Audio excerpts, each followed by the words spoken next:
Hare Krishna dear devotees, so I am back with a new video of Bhagavatam कथा series part 3।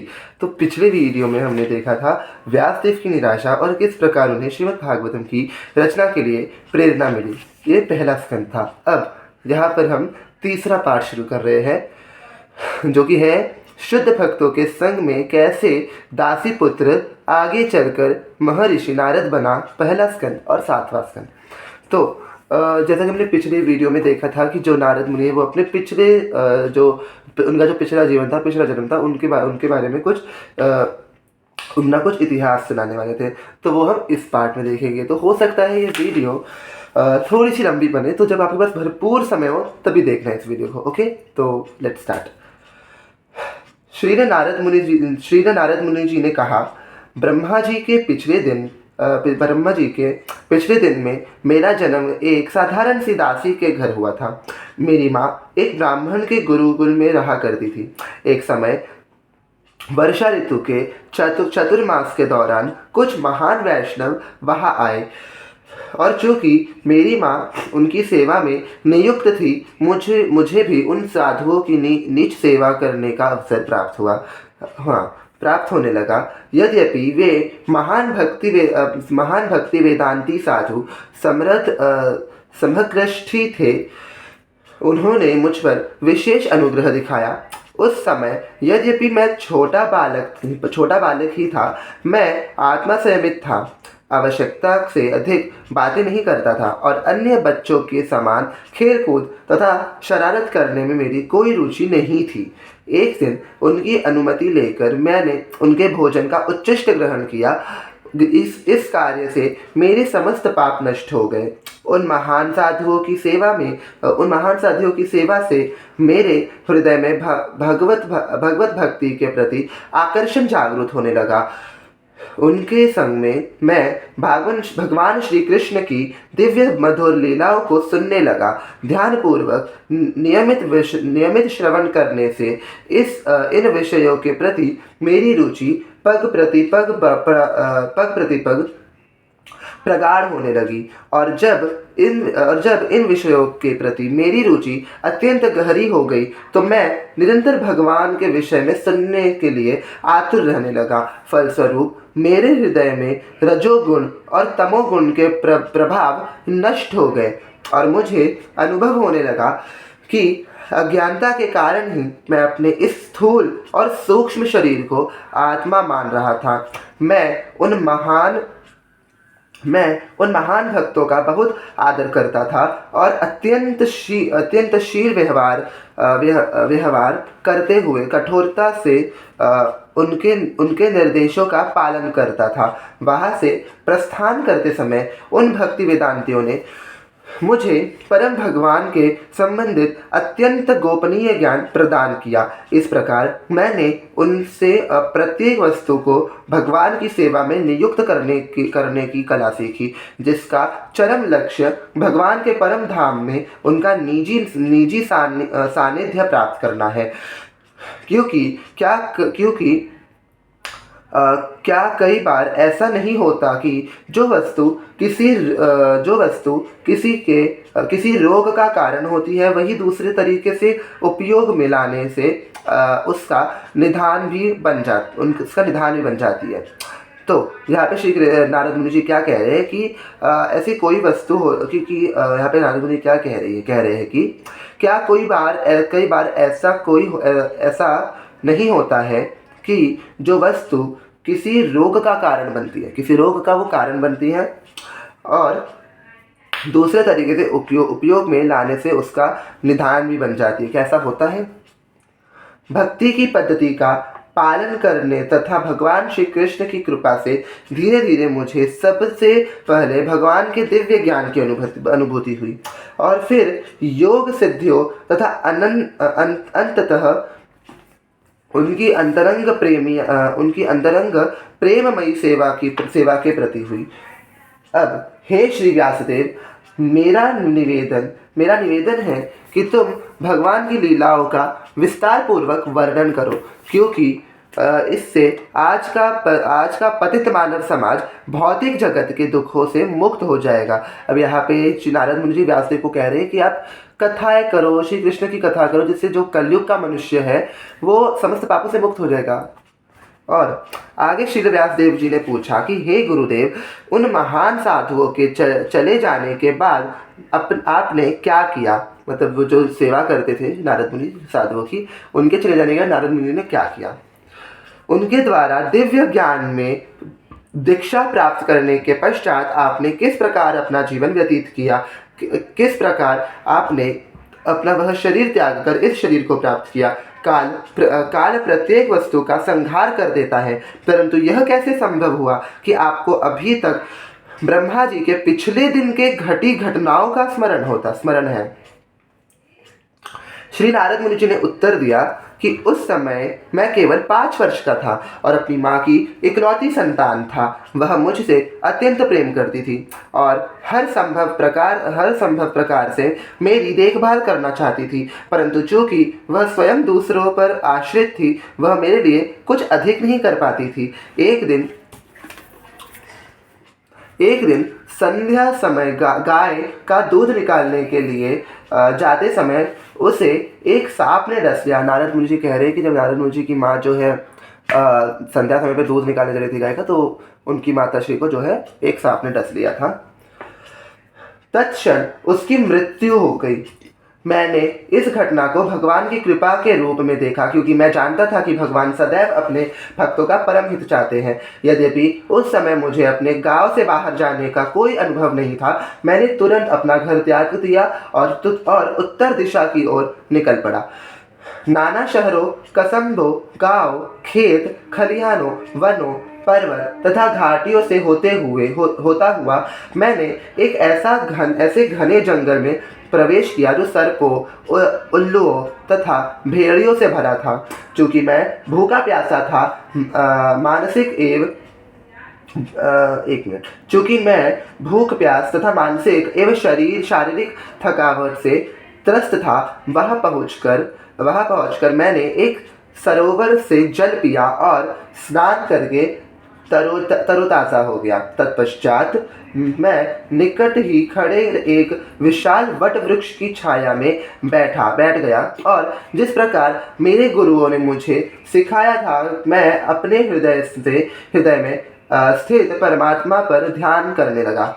जैसे ही मैंने अपना मन भगवान के श्री चरणों पर केंद्रित किया, मेरे हृदय से दिव्य प्रेम उमड़ पड़ा। मेरी आँखों से अविरल अश्रुपात होने लगा। भगवान श्री कृष्ण मेरे हृदय रूपी कमल पुष्प पर प्रकट हो गए। अपने प्रिय स्वामी को देखकर मैं आनंद में इतना भाव विभोर हो गया कि मेरे शरीर का अंग प्रत्यंग आध्यात्मिक शक्ति एवं भावनाओं से ओतप्रोत हो उठा। इतना ही नहीं, मैं उस आनंद में इस तरह तल्लीन हो गया कि मैं स्वयं को एवं भगवान दोनों को देखने की दृष्टि खो बैठा। भगवान का दर्शन व्यक्ति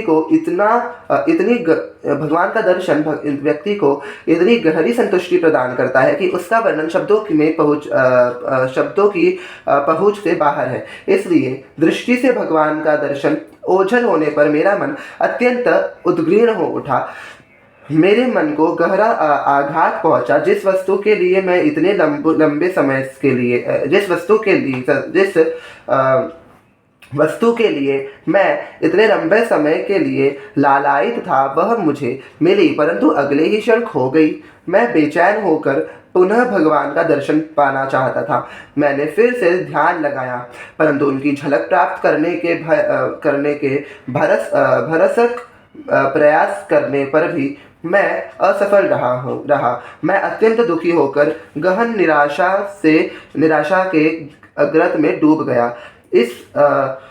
उस एकांत स्थान में मेरी गंभीर चेष्टाओं को देखकर भगवान मेरे दुख को दूर करने के लिए अदृश्य रहते हुए गंभीर शब्दों में यह वचन कहे कि श्री भगवान ने कहा नारद मुनि जी को कि हे नारद, मुझे यह कहते हुए खेद हो रहा है कि इस जीवन में तुम पुनः मेरे दर्शन नहीं कर पाओगे, क्योंकि जो व्यक्ति पूरी तरह भौतिक क्लेशों से मुक्त नहीं होता उसका मेरे पास आना अत्यंत दुष्कर है।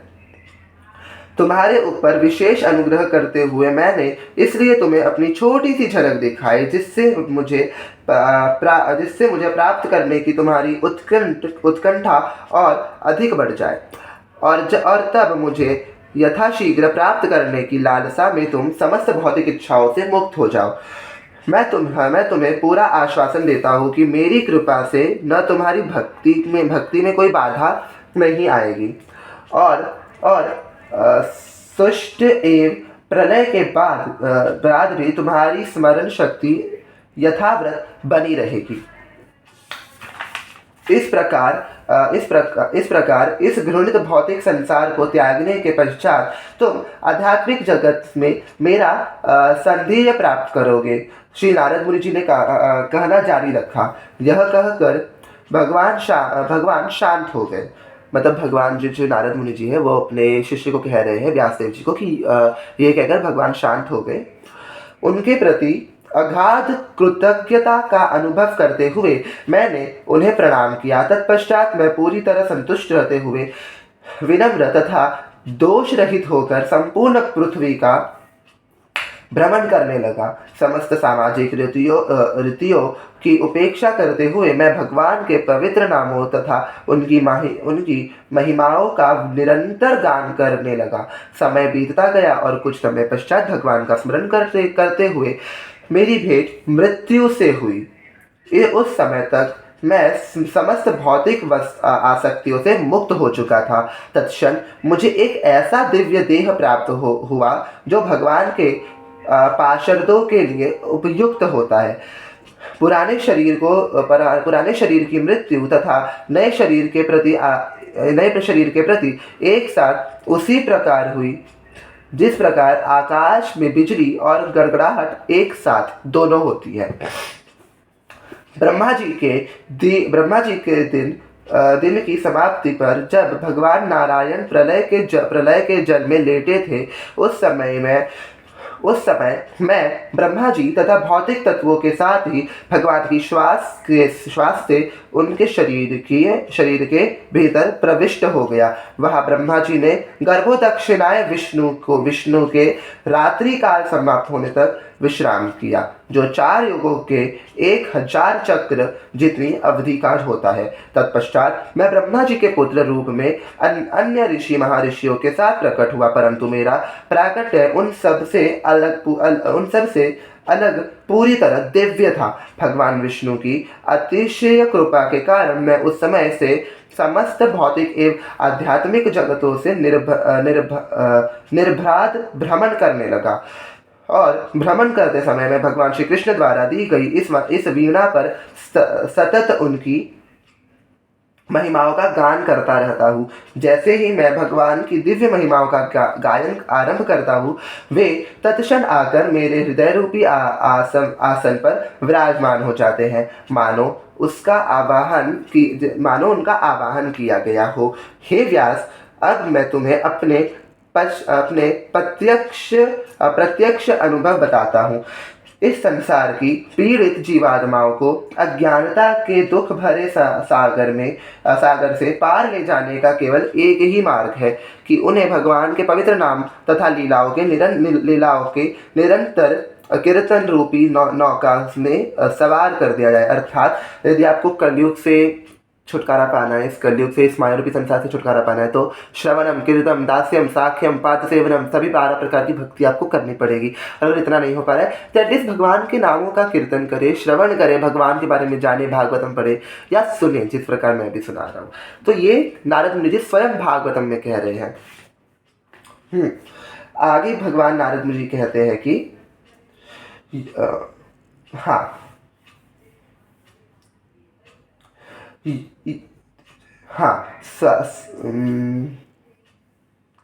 योग पद्धति द्वारा इंद्रियों को संयमित करने से व्यक्ति को कुछ समय के लिए आश्रय भौतिक कष्टों से राहत मिलती है, परंतु मात्र भगवान के प्रेममयी सेवा ही आत्मा को सच्ची संतुष्टि प्रदान करने की शक्ति रखती है।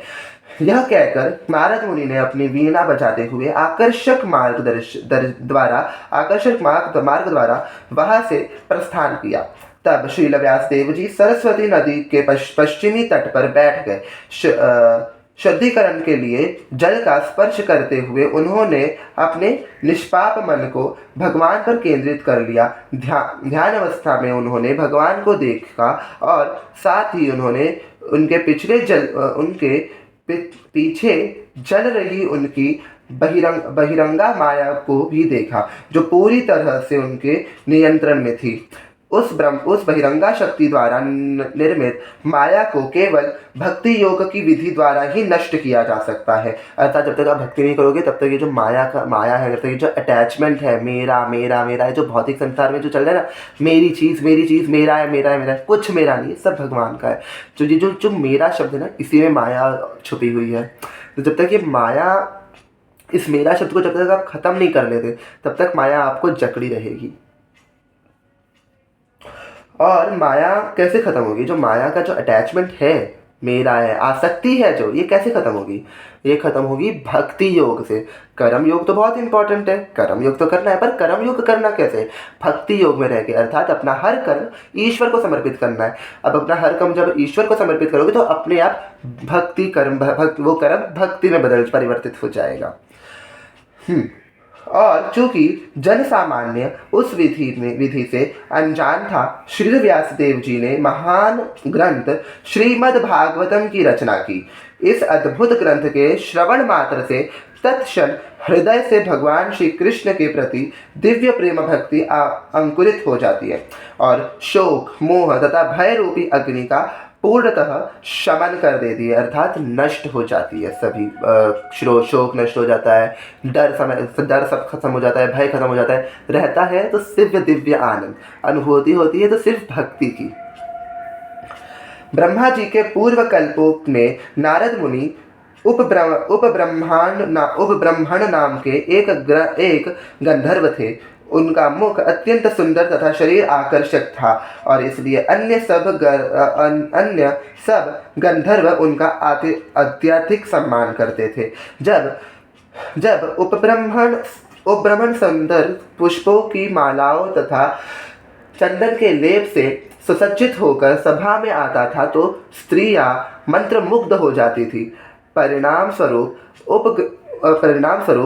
उपब्रह्मण सदैव कामुक इच्छाओं से पीड़ित रहता था, अर्थात सेक्सुअल डिजायर से पीड़ित रहता था।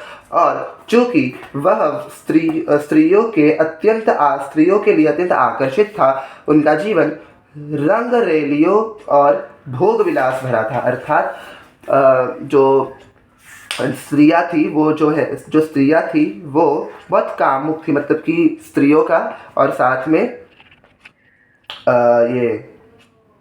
तो इनका जो जीवन था वो बहुत ही ज़्यादा कामुक था। तो ये जो उपब्रह्मण था ना, ये बहुत अत्यंत सुंदर दिखता था, आकर्षित दिखता था। तो उपब्रह्मण जो है, इसको देख के स्त्रियाँ बहुत ही ज़्यादा क्या कहते हैं, आकर्षित हो जाती थी, अर्थात अंदर ही अंदर उनके सेक्सुअल डिजायर्स जागते थे। तो यहाँ पे वही बताया गया है, क्योंकि वह स्त्रियों के लिए अत्यंत आकर्षित था, उसका जीवन रंग रलिया यानी कि सेक्सुअल डिजायर्स और भोग विलास अर्थात काम वासना से भरा हुआ था। आगे बताया गया है कि एक समय देवताओं ने भगवान का गुणगान करने के लिए संकीर्तन उत्सव का आयोजन किया। उसमें सब गंधर्वों और अप्सराओं को निमंत्रण दिया गया। अनेक स्त्रियों से घिरा उपभ्रमण भी वहां पहुंचा और अनेक संग में मूर्खतावश अन्य देवताओं का गुणगान करते हुए गीत गाने लगा। इन दो अपराधों के कारण कामुक स्त्रियों के रंग में संकीर्तन में सम्मिलित होना था, अर्थात जो सेक्सुअल डिजायर सुनकर था, तो जो कामुक स्त्रियां थी उनके संग में रहकर उन्होंने उपभ्रमण ने कीर्तन वगैरह किया। सम्मिलित होना तथा लौकिक गीतों का कृष्ण कीर्तन के समान मानना, प्रजापतियों ने उसे तुरंत शूद्र शरीर में जन्म देने का श्राप दे दिया। जो मतलब जो देवता थे उन्होंने श्राप दे दिया उपभ्रमण को कि तुम दूसरे शरीर में जाओगे। कौन से शरीर में जाओगे? शूद्र शरीर में, क्योंकि उसका जो जीवन था वो बहुत ही काम वासना से भरा हुआ था, सेक्सुअल डिजायर से भरा हुआ था, इसलिए। जन्म लेने के श्राप दे दिया। परिणाम स्वरूप उपभ्रमण को एक साधारण दासी के घर जन्म लेने के लिए बाध्य होना पड़ा। अब यहाँ पे हमारा जो है तीसरा पार्ट खत्म होता है भागवतम का। अब अगली स्टोरी हम दूसरे वीडियो में देखेंगे। तो नेक्स्ट स्टोरी का नाम है अश्वत्थामा को दंड, उत्तरा के गर्भ में परीक्षित की रक्षा। तो मतलब अश्वत्थामा को दंड और उत्तरा के गर्भ में परीक्षित महाराज जो है जिसकी रक्षा श्री कृष्ण ने की थी, उनके बारे में उनका स्टोरी हम अगले वीडियो में देखेंगे। तब तक ये वीडियो क्या करेगी कमेंट सेक्शन में ज़रूर बताना, और अगर कोई भी डाउट हो तो कमेंट सेक्शन में ज़रूर पूछना मेरे को, मैं क्लियर कर लूँगा। ओके, या फिर इंस्टाग्राम पे आप DM करके भी पूछ सकते हैं। इंस्टाग्राम ID आपको डिस्क्रिप्शन बॉक्स में मिल जाएगी। तो कोई भी डाउट होगा इंस्टाग्राम पे DM कर दीजिएगा या फिर कमेंट सेक्शन में पूछ लीजिएगा। I will reply your each and every question. Okay, तो अब मिलते हैं इसी अगले वीडियो में ऐसे ही इंटरेस्टिंग स्टोरीज के साथ। राधे राधे।